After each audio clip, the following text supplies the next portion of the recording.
Ano ba, tigil na ba talaga yung Blue Ribbon Committee hearing? Ano ba ang guidance sa inyo? Ang sabi dapat itong Huwebes mag-schedule dapat kahapon pero hindi natuloy. Pero sabi ni Senator Lacson, may mga bagong developments, no? So I think magkakaroon pa ng isa, pero ang sa amin kasi ako personally ang nagsabi kami sa kanya na sa leadership kay Senate President Tito Soto Oo. na siguro maganda ito i-ano na after na i-wind up na natin kasi napaka-awkward no na we are investigating ourselves no involve yung mga kasama natin sa house ganun din po.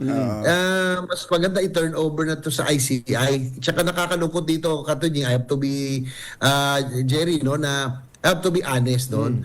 Nalulungkot ako sa direksyon kasi parang yung tunay ng mga salary nag-umpisa sa mga DPWH officials, no? Yan kila Bryce Hernandez, kila Amy Alcantara, hanggang kay Bernardo.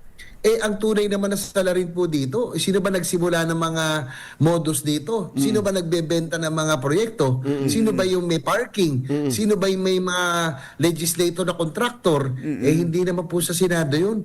Sa House po yun, sila Saldico po nagsimula. At mukhang nalilihis ang direksyon, mukhang iniisa-isa yung senador, parang natatakpan yung mga tunay na salary kasi dapat malaman natin dahil sila nagsimula ng modus nito.